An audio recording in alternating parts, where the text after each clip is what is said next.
Good morning, class. Class, all stand up. Sit down. Stand up. Sit. Okay. We have Igbo language. Today's date is 21st June 2024. Our topic says sentence structure. Repeat after me. Sentence structure. It means subject, verb, object. Abịa n'Igbo bụrụ isiokwu ngwa nnara. Subject means isiokwu in Igbo. Verb ngwa. Object nnara. There are 3 rules guiding Igbo sentences.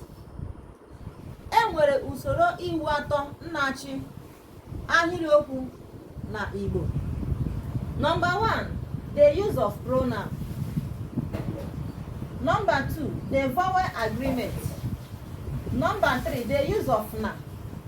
These are the rules guiding sentences in Igbo. Remember, last time we learned about the use of first person pronoun.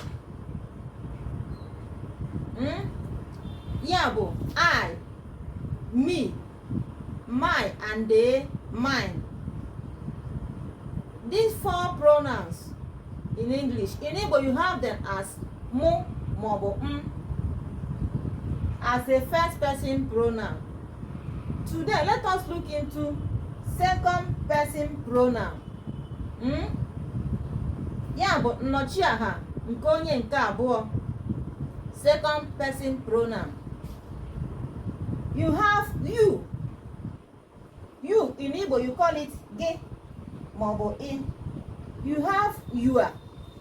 You are. You have it as gị maọbụ ị. You have yours. Yours. Also gị or ị in Igbo. So gị represents these 3 second pronouns in Igbo. Let's see the example. Example 1 says, Gịnị ka ị na-achọ? Gịnị ka ị na-achọ?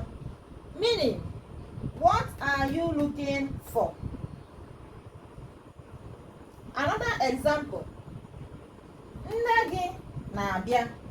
Nne gị na-abịa. Meaning, your mother is coming. Remember, at times, you will see that this gay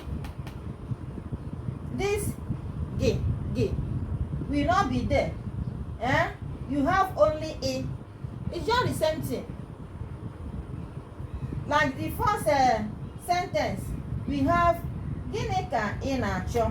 Gịnị ka ị na-achọ? This happens when you have a vowel after the pronoun. You have it as I. Gịnị ka ị na-achọ? Share our videos, like our page, subscribe to our channel, guys. Follow me on YouTube, Rejoice Chinwendu Special TV. Follow me on TikTok, Rejoice Chinwendu Media. Bye.